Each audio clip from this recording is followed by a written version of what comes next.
Hello and welcome to What's Happening at the United Nations. My name is Matthew Hughes and I serve as the Executive Director of the International Relations Council in Kansas City, and we're so glad to have you with us today. The International Relations Council strengthens Kansas City's global perspective by maintaining an active dialogue around world events, global issues, and their impact on our community. As a nonpartisan educational nonprofit organization, the IRC values informed civil discourse, accessibility, and substance as we work to sharpen our community's 21st century global acumen. Whether you're joining us live or viewing the recording later, we invite you to learn more about the International Relations Council, including other upcoming events and how to join the IRC as a member on our website at irckc.org. IRC members are warmly invited to join one or more IRC roundtables, a chance to connect with other members, talk about current events in regions of interest to you, and help inform IRC programming. Roundtable members will be invited to a quarterly meeting and receive IRC event information and other updates relevant to the regions they select. Roundtables are open to all IRC members, including individual and family members and individuals affiliated with IRC organizational members, like businesses, colleges and universities, and nonprofits. Be as involved as your schedule allows without worrying about whether you can make a meeting or meet a deadline. The point is to connect, explore, and engage. More information is online at irckc.org. With so much going on right now, it's easy to lose track of what's happening around the world, especially in places that have fallen out of the headlines or where news stories are increasingly complicated. We can't predict the future, but we do know the importance of understanding historical background and current global context. No matter your level of expertise, the What's Happening series offers meaningful explorations on some particularly active parts of the globe. We invite you to deepen your global knowledge and nuance your understanding of what's happening around the world today as we explore what's happening at the United Nations. We certainly welcome your thoughtful questions through the course of the conversation using the Q&A feature at the bottom of your screen. And do check out and share other IRC conversations as we consider a range of critical issues in the coming weeks. I'm now pleased to introduce our moderator for today's program, who will introduce our speaker and help us navigate the conversation.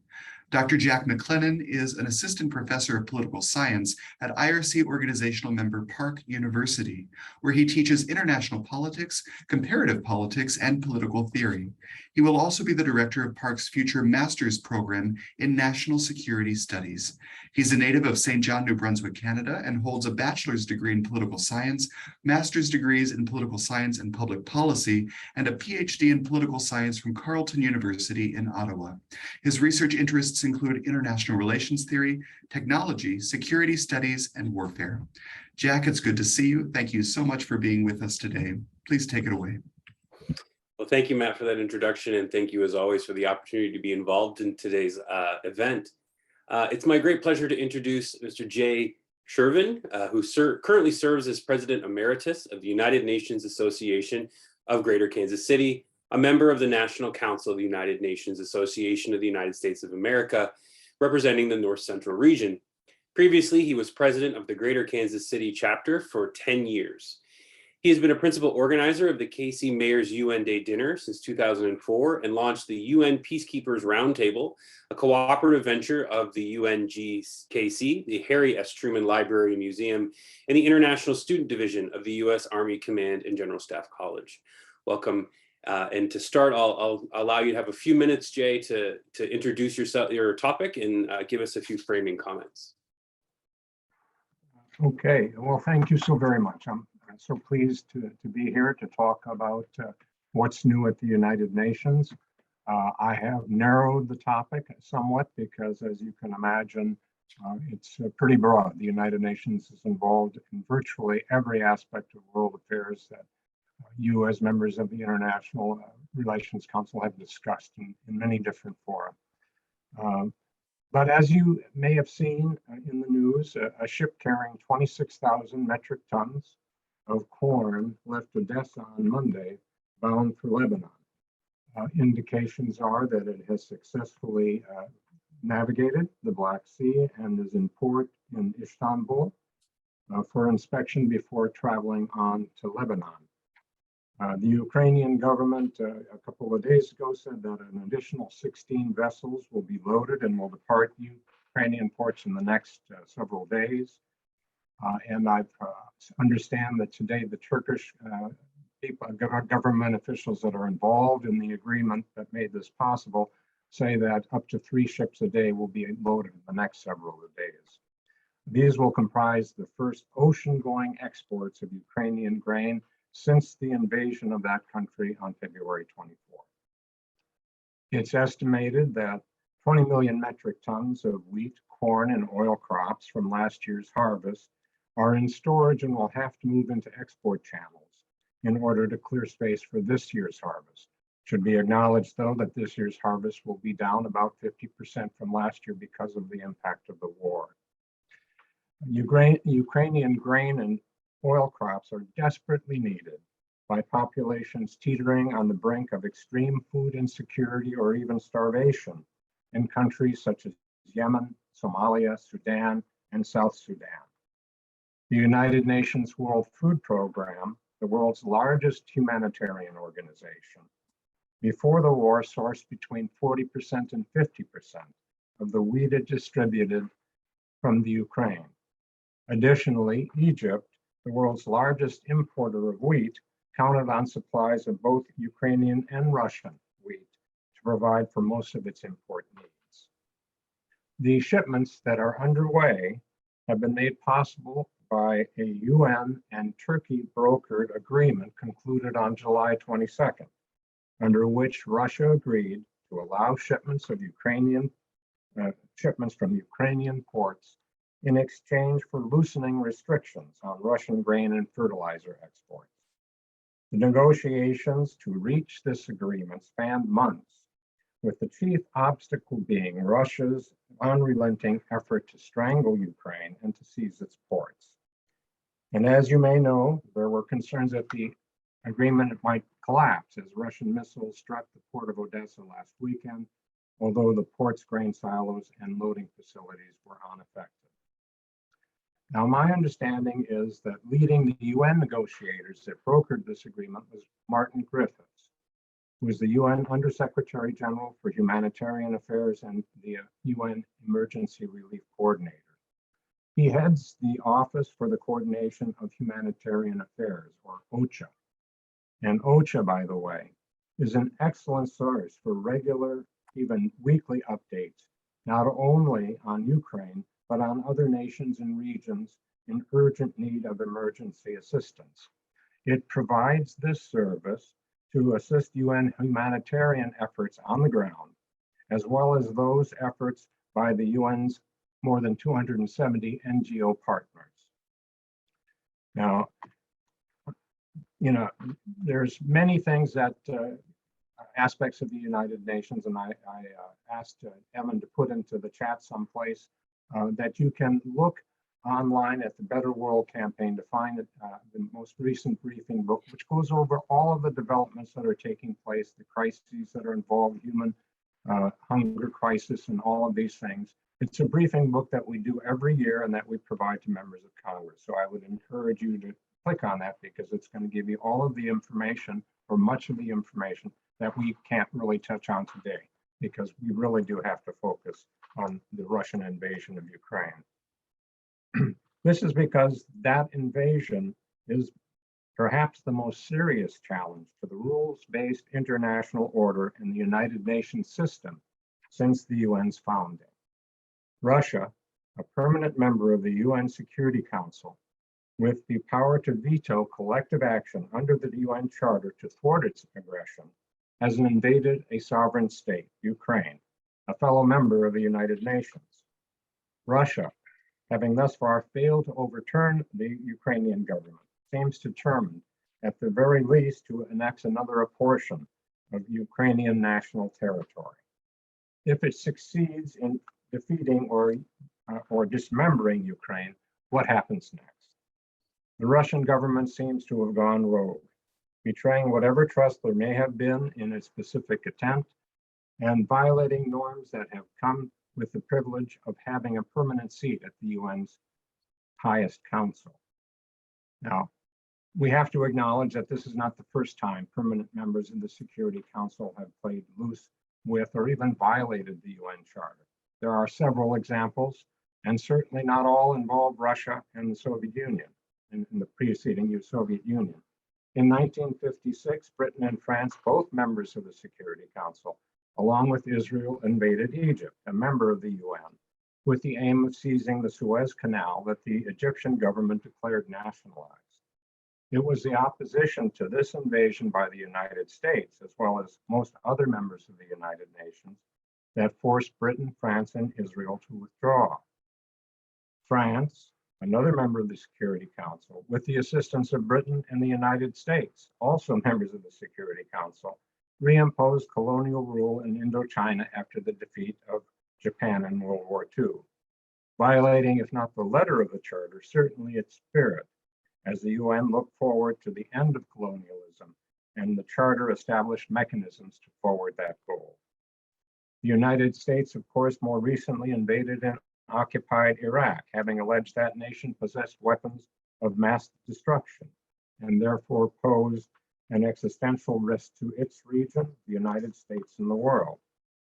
But even amid these costly and arguably wrong-headed actions, the Russian invasion of Ukraine stands out as a land grab, pure and simple, imperialism in the classic sense, with no neo as a modifier. It has forced Sweden and Finland to seek membership in NATO. Given the threatening circumstances these countries face, their decision to join NATO is understandable. A strong and expanded NATO may be necessary, but NATO expansion will not and cannot promise an enduring peace. Building alliances to confront opposing alliances, even if necessary, is an old way of doing business in a rapidly changing world. I don't believe this necessity should be confused with a virtue. Most nations of the world have condemned the Russian invasion of Ukraine, and the United States, NATO, and the European Union and other allies have supported Ukraine by shipping that country weapons to continue its fight for survival, and by implementing unprecedented and harsh economic sanctions against Russia and its leaders. So, what has been the United Nations' role in this conflict?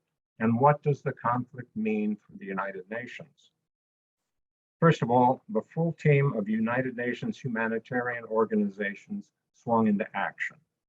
I'll give some examples, but as I do, I think it's important to understand that these organizations surged efforts to assist civilian victims of the war without losing their focus on other ongoing or emergency humanitarian crises around the world. Special appeals that you may have seen for funds earmarked for Ukraine in the wake of the Russian invasion aim to enable humanitarian organizations to meet the unexpected, urgent needs of the Ukrainian people without drawing on resources that support urgent ongoing missions around the world. As an example, the United Nations World Food Program has reached 6 million people inside Ukraine, delivering ready-to-eat food rations, canned goods, bread, wheat, flour, and cooking oil. But at the same time, the World Food Program has continued to provide urgently needed assistance to about 90 million people worldwide. The same holds true for the other UN humanitarian organizations. I encourage you to check out their websites to see what work they do and where. Their assistance to Ukraine has not come at the expense of other nations or peoples. Unicef, the United Nations Children's Fund, had people on the ground in Ukraine well before and during the invasion, especially in eastern Ukraine, the scene of fighting for several years. Staff remained in Mariupol even as Russian shells battered the city. And speaking of Mariupol, it was the United Nations OCHA that partnered with the International Committee of the Red Cross to negotiate the evacuation of civilians from the Azovstal factory complex and the surrounding neighborhoods. Forgive my pronunciation. UNICEF currently maintains warehouses and supplies, including first aid kits, midwifery kits, and early childhood and recreational kits across Ukraine. Other humanitarian organizations, part of the UN team, are also active in Ukraine, including the World Health Organization, the UN Population Fund, and the International Atomic Energy Agency. Collectively, there are about 1,400 UN staff on the ground in Ukraine, operating out of 8 hubs to the east of Kyiv.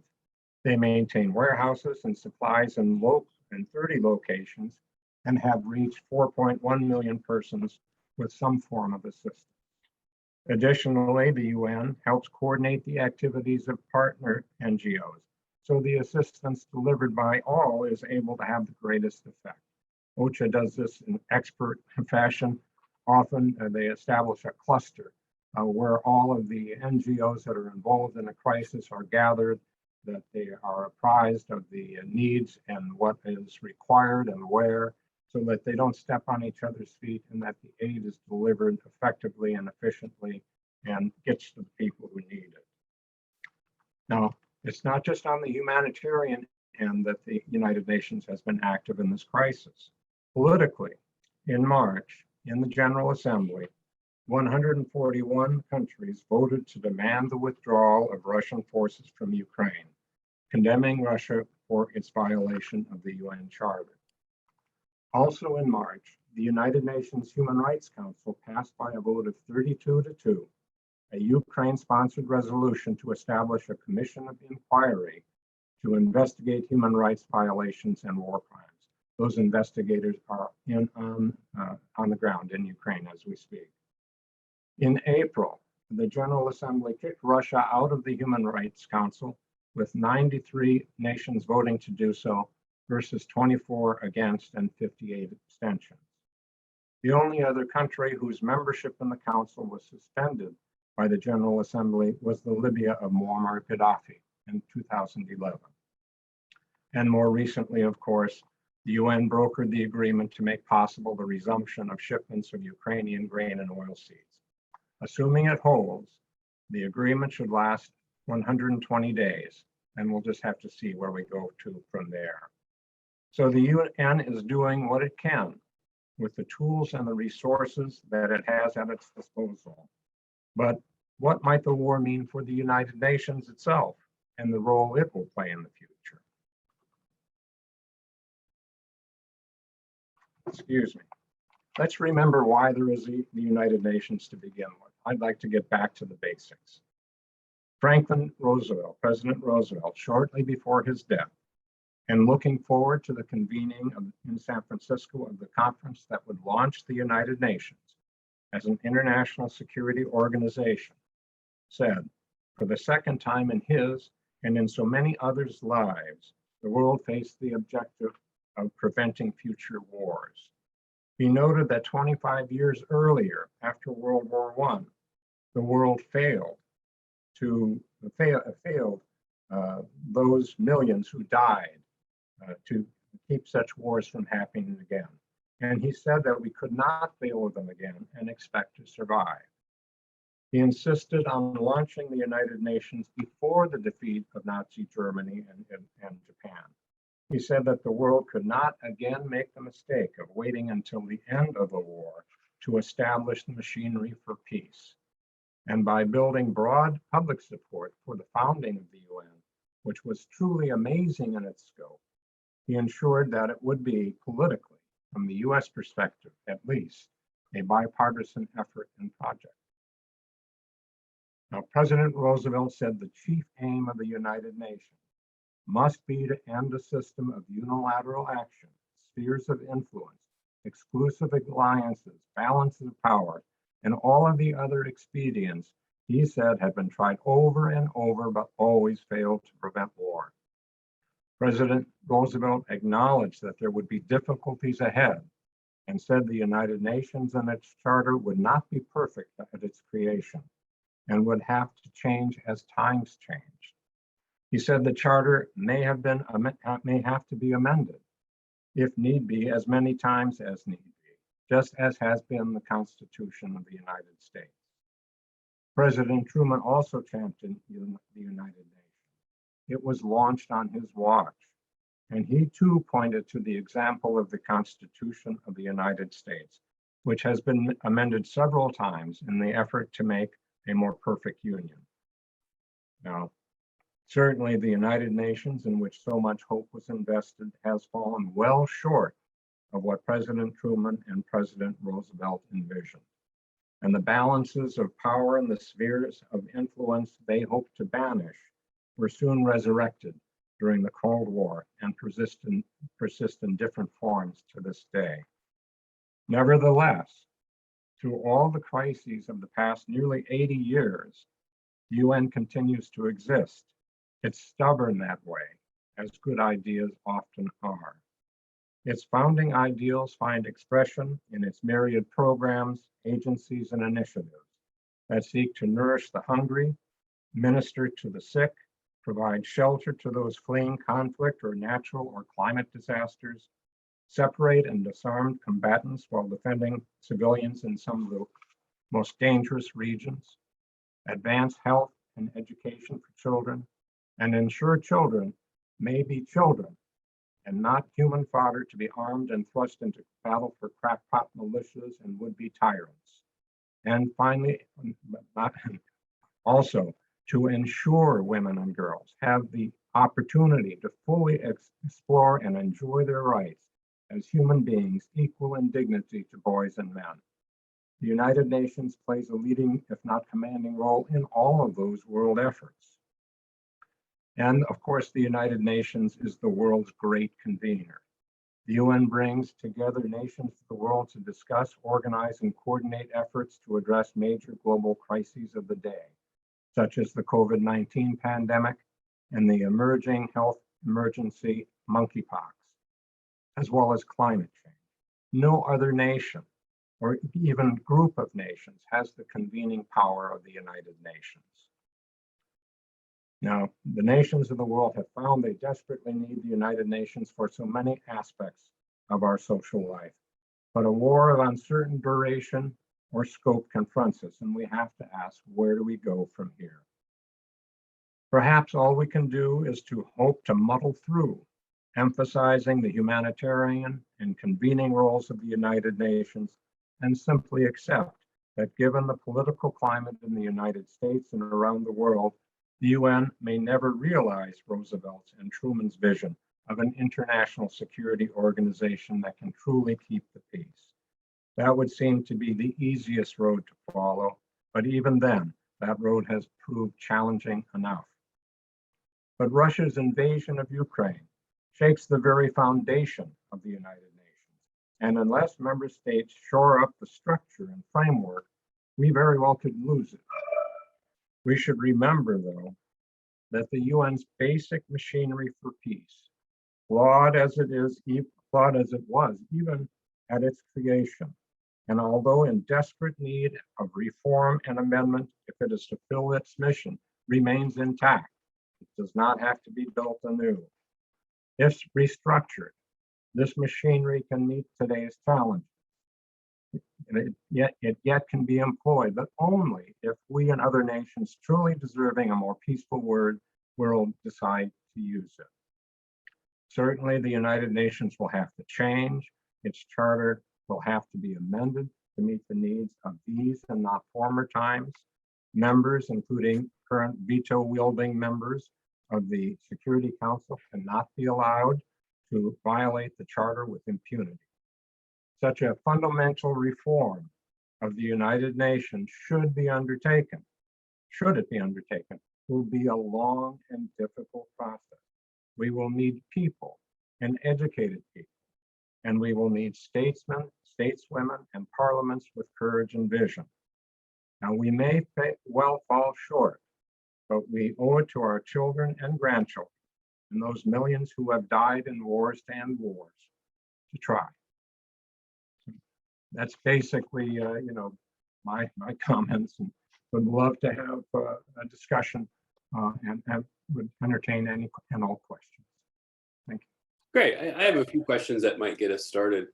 One of the things that you touched on in an indirect way is the idea that the United Nations has gone through a little bit of a legitimacy crisis over perhaps the last 20 to 30 years, as states have chosen to do things that are inconsistent with the laws for governing their behavior set out in the Charter.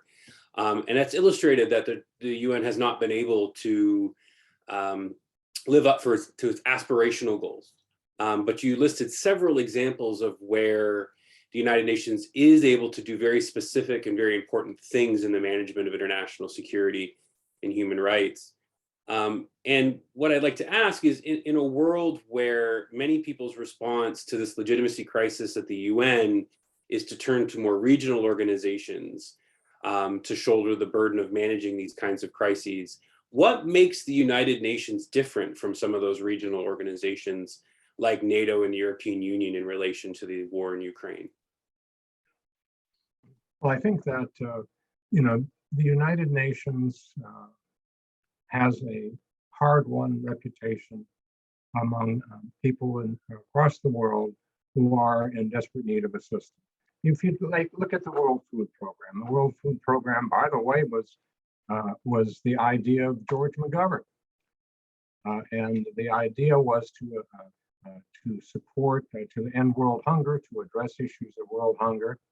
But McGovern and Bob Dole, who was very supportive of the effort to launch the World Food Program as well, knew very well that the United States, one, couldn't do it alone, couldn't supply all these places that where their needs was, but also that it required not just America, it required the resources available from the world, and the world responded. You have member states that have provided for funding for the World Food Program above and beyond what the United States could provide, and that's why it's such an efficient organization.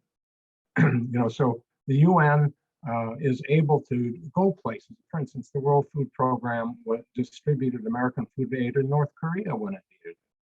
Now, the United States couldn't do that.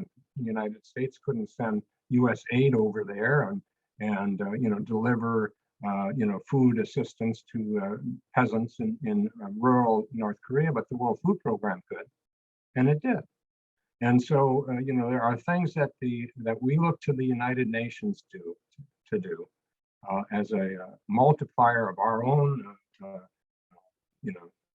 views on human rights that we ourselves cannot accomplish. We couldn't do it. Same thing with peacekeeping. The United Nations has 12 peacekeeping missions underway now, 80,000 troops that are involved. They are, to the best of their ability, keeping the peace in some very troubled spots. Now, we know the United States can't do that.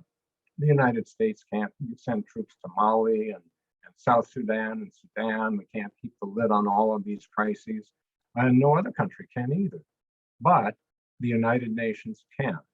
And when the United Nations go in there with the blue helmets, it just, it has proved in most cases to be a very effective way of securing the peace and getting people out of harm's way. We couldn't do that. And so what these organizations are doing, the UN humanitarian organizations, we look to them because we can't do it ourselves. There's no way. And it has legitimacy where any individual country could not have legitimacy. So that's, I think, part of the answer to your question, I hope. So. Yeah, it's interesting to point out that in the current case in the war in Ukraine, there isn't a grain deal, there are two. The Ukrainians and the Russians didn't even agree to negotiate with each other. They agreed to negotiate parallel agreements with the United Nations, right? And I think that speaks to that. And there's no way NATO or the European Union would likely be able to take that position given their role in the conflict, right? So I think that's a really great example of the kind of thing you're talking about. One of the things that I always find fascinating as hailing from a country that takes great pride in its relationship to the United Nations, that the United Nations is really deeply, in many ways, an American project. It's part of the sort of larger reimagining of the international system that occurs after the Second World War. And American thought leadership and political leadership were really important to that. But the country has had a traditionally on and off relationship with the body, all the way through the funding boycott of the 1990s with Bill Clinton, and then more recently the animosity we've seen toward the body during some more recent administrations. But now we see President Biden taking a really active role, right? What are the kinds of conditions where the United States pays attention and engages with the United Nations? What benefits does that bring? And how important is it to the ongoing development of the UN, as you've mentioned it? Well, I think U.S. leadership in the UN has proved indispensable on many levels.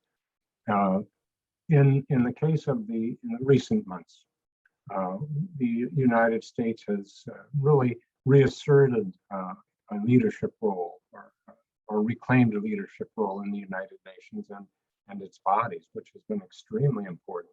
You look at the Human Relations Council, which has got some reform issues of its own, but nevertheless, President Trump pulled out of the Human Rights Council, and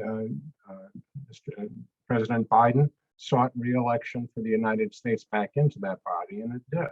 And so, if you want to see some of the benefits from that, you can look to the action that was taken by the General Assembly to remove Russia from the Human Rights Council, because that was an initiative that was really championed by the United States inside of the Council and in the General Assembly. And so that had a huge role in putting that whole struggle into perspective.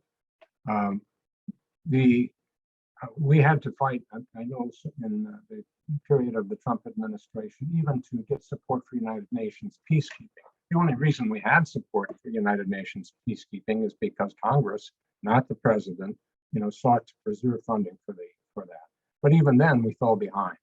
We ran up arrears of about $1 billion in our obligations to UN peacekeeping over the Trump years. And now, not only is the Biden administration seeking to fully fund our obligations to the United Nations, but making a down payment on what we've run up in arrears. And so there's been quite a change in the aspect. But that change really has to be magnified, in my view. I mean, the United Nations has all of these facilities and levers that can be used to advance, the Canadian as well as American, interests and our views of the world, if we only decide to use them. We really have to use this organization and the facilities that it provides us. So yes, I think we're taking a more active role now, and that's very welcome. It's putting us back into a responsible position. You can't tell people to support UN peacekeeping and then run up and run your own obligations. People don't buy it. They see through that. So you have to meet your obligations first and foremost, and then assert, your leadership within the bodies of the UN. Don't be put off by the fact that you have to fight, for your principles in a body that, sometimes doesn't live up to its principles. You just got to fight it out. That's what you do. That's what being a member of an organization is all about. So, yeah, I mean, I think that the leadership that the Biden administration is showing is very helpful. And I think that, it has to be much more utilized, the UN does. And yes, Canada, by the way, is really kind of like the foundation of UN peacekeeping. That's where the whole notion of UN peacekeepers, was born and fought for by the Canadian government, for which we're very thankful. Yeah, it's to mangle a Churchill quote. The United Nations tends to be a reflection of what the international system makes it. It tends to reflect the cleavages and the issues that are inherent in the international system at any one given time.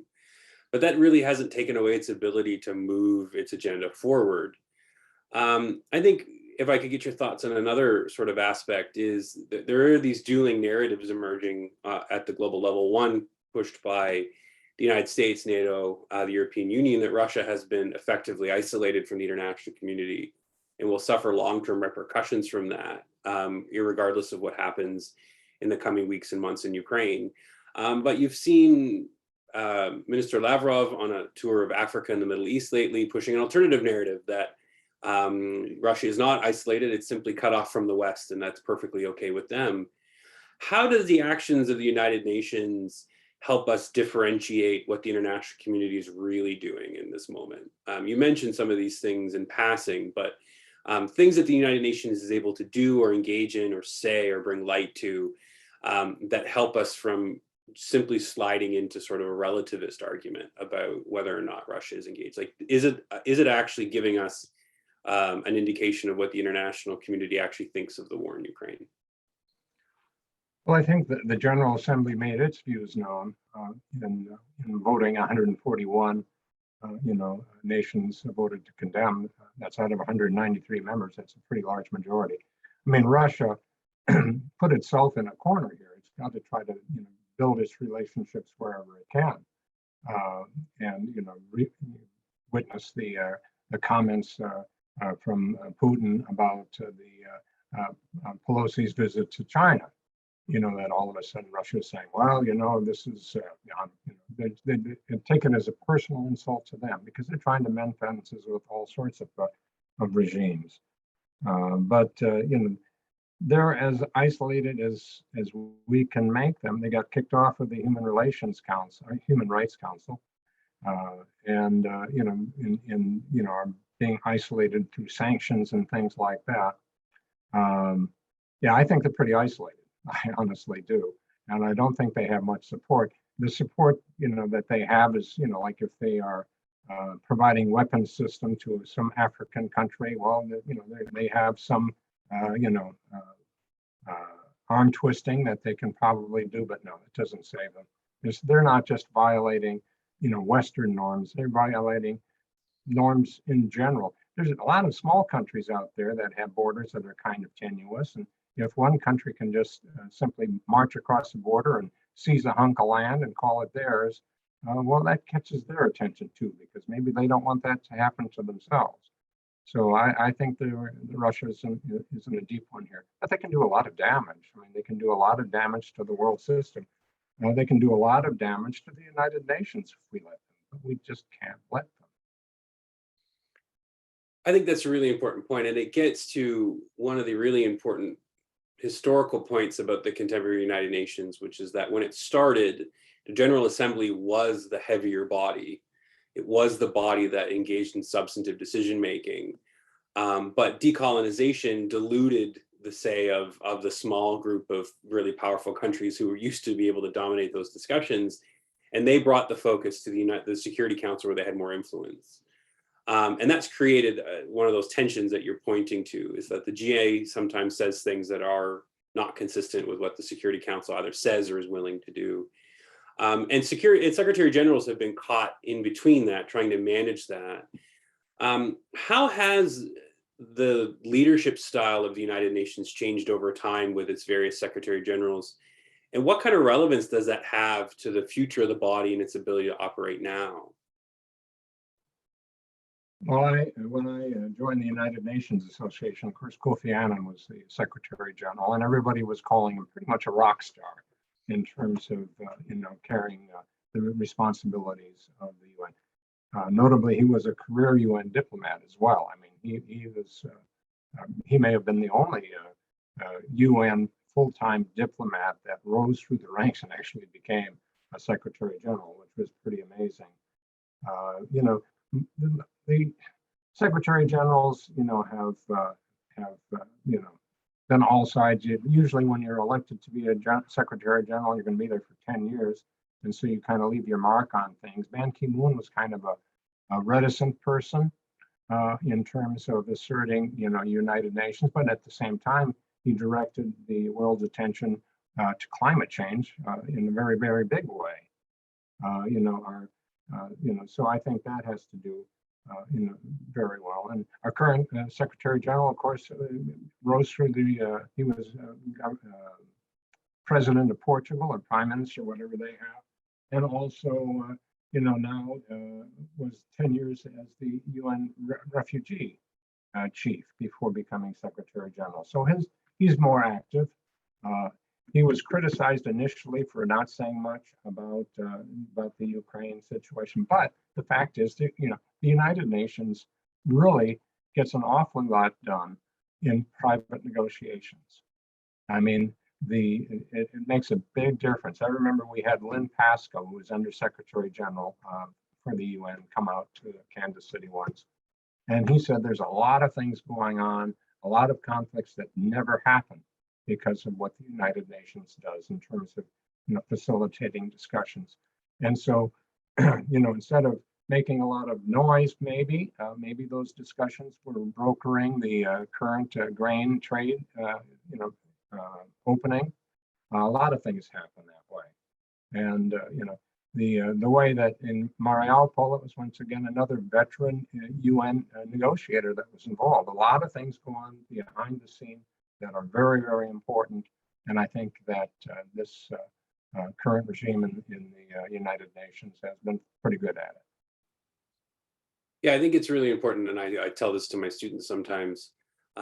It's a fire truck problem. You need to be very careful about how you think about the United Nations and the kinds of situations it's asked to deal with, because if you don't frame it correctly, you'll end up believing something like, well, fire trucks cause fires, right? And actually, it's the other way around. But if you go looking for a fire, odds are you'll find a fire truck. So the United Nations can have that similar role. A lot of what it does so quietly, and then when it does fail, it sometimes has more to do with the intractable problem we've handed it to try to ameliorate, if not address, and it being the only real actor that can. And I think that's a really important point. I'd like to take this moment just to reach out to our audience. I know that you're out there. If you have any questions, please don't hesitate to put them in the Q&A panel, and I'm happy to collect them and ask them of Jay over the last few minutes of our discussion. As I wait for them, I did have one more question, which was, UN reform has been a perennial question for the United Nations. Like most political organizations, it took form under an exercise of satisficing. Not everybody was happy with it when it was put together. That's meant there's almost always actors looking to change it in particular ways.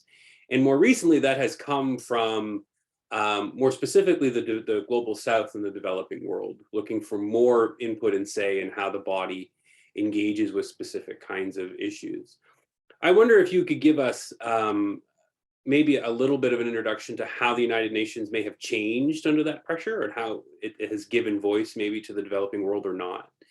And then what kinds of reforms do you think might be possible in the current political moment? I think that the basic area of contention is the Security Council, because in the General Assembly, of course, everybody has a vote. One vote for the United States, one vote for Togo. But in the Security Council, that's where the real need for the reform is, and where the most of the contention has been. When the Security Council was set up, it had 5 permanent members. We have China and France and Britain, the United States and the Soviet Union, and then Russia. And then we had 6 additional members.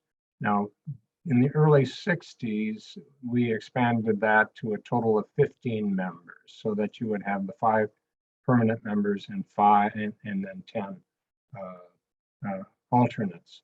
And they would compete. They would be elected for a 2-year term or whatever it is. So that was the last time the Security Council made a substantial change in its composition or the structure. Now, there's several discussions, that have been held over the years. People think that maybe there should be more members of the Security Council than there are now. There have been proposals for new permanent members of the Security Council, for instance, like India or Brazil, or a major country by region.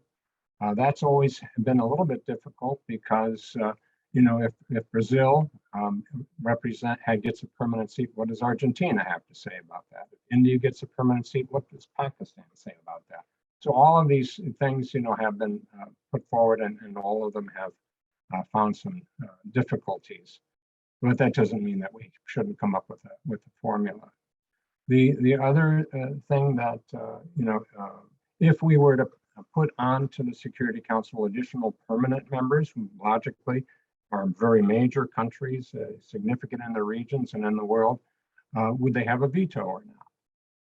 I think that there's wonderful case to be made that no more veto wielding members of the Security Council should be in place, because that would just complicates things unbearably. But the veto is the big issue. The veto is the big issue. Look who you've got. You've got China and you've got Japan. Not China, I'm sorry, China and Russia, who are now at loggerheads on so many issues with Britain and France and the United States. And nobody wants to give up the veto. And the thing is, the only way it's going to be resolved is if they all give up the veto, even if they retain a permanent seat on the Security Council. I think everybody knows what has to be done to make it a truly international security organization. But somebody's got to get the ball rolling and start it. And it may be that the proposals for the reform of the Security Council will have to come outside of the Security Council. I mean, other countries may have good ideas out there and should put them forward. But at the end of the day, if we're really going to have an international security organization that can keep the peace, those wielding the veto today are going to have to forego it. President Truman said, in his address at the founding conference, one of the points that he made is this charter, this United Nations means you can't do everything you want. You just can't. You have to give up at least a measure of sovereignty. You've got a spy back there. You have to be willing to give up at least, a measure of sovereignty in order to get the security for all. And, that's really what it comes down to. That's why it's going to be so difficult. That's why it's going to be so difficult. But it's a debate that has to begin. And in the meantime, we should do everything we possibly can to support the United Nations as it exists, so that we can make the transition, if we are able to make the transition at all. But the UN can't provide all of these humanitarian services that are so crucial if we don't support the United Nations. One thing that we talk about when we talk to our members of Congress, you can't cherry pick it when it comes to the United Nations. You can't say, I love the World Food Program. Look at all of the good work they're doing. Our senators from Kansas are very supportive of the World Food Program, partly because they ship American grain as well. But the fact is, the only reason that the World Food Program exists is because it's a program of the United Nations. It's the only way it exists. And if you're going to be in favor of the World Food Program, how in heaven's name can you be opposed to the United Nations? You can't cherry pick. If you're going to be supportive and passionate about one program, you've got to see its connection with the whole. And so at any rate, that's what we tell our members of Congress. You can't cherry pick. You got to go for the whole thing. So I think you answered one question that came across the list here, which was, what do you think the most important revisions to the United Nations would be? And you mentioned the veto and the composition of the Security Council. But another question that I think a lot of people share is, well, what does that practically look like? Outside of the political discussions, which you touched on, right? And there are lots of different ways you could conceptualize the Security Council. Should it be regional? Should it be great powers? Should it be large powers? Should it be by population? But what does the pathway to reform actually look like? What would have to happen for the Security Council to actually change its structure or its way of doing business? I think, number one, there would have to be consensus on the existing Security Council and the General Assembly to make it happen. And that's where the challenge is going to be. But, the thing is, we have to remember from our own history that unfortunately it took two wars to get the United Nations to where it is now. We certainly don't want to have to go through a third war to try to patch things together and make it better. We should begin now. And so, there has to be an international discussion, and people have to have the ability to, discuss this in many different ways. And I think there's all sorts of fora that can explore this, including in the United States. I mean, if you're a member of the Rotary Club, crying out loud, bring it up. You know, the Rotary's got an office at the UN, by the way, and it's a supporting organization.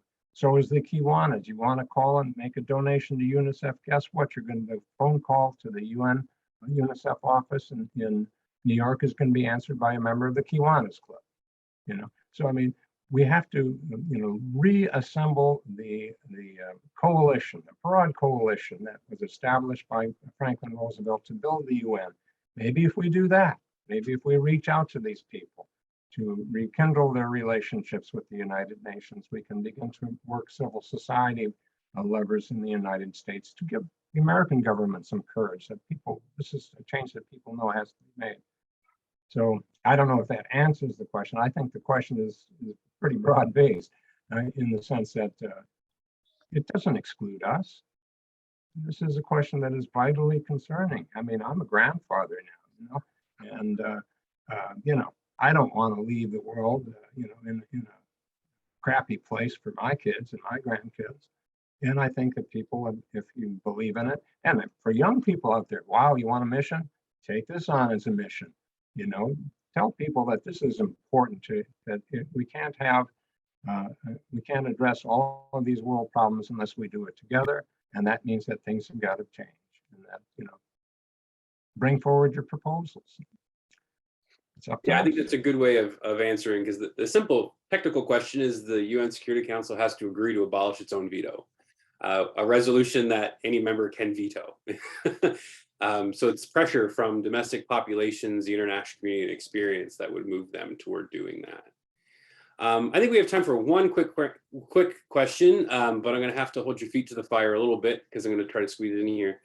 I've been doing this long enough that I've noticed that every time there's an international crisis, we go through the UN is dead, long live the UN kind of moment where everybody decries its inability to stop a huge international crisis. But lo and behold, 6, 8, 10 months later, it's being used effectively to deal with something else, or lo and behold, it was working behind the scenes as you illustrated. What do you think the impact of the role of Ukraine will be on the UN's future? Do we see another sort of splintering of the body into different groups like we did during the Cold War? We had the West, the East, the Soviet bloc, and the non-aligned. Or do you see it sort of finding a way to hit higher notes of coherence after this kind of conflict? Well, I think we're already, you know, pretty well splintered on so many different issues already facing the United Nations. You know, you have to try to find some common interest. You know, as I said, you know, it took a war for people to figure out the last time that we couldn't keep on going this. I think the United Nations has done an amazing job just staying together and, you know, providing all of these services and humanitarian programs and resolving conflicts where they're allowed to resolve conflicts. But you know, the splintering is already there. I don't think that now is a question of how do you bring those factions together? Well, it's going to be self-interest and necessity, you know, more than anything else.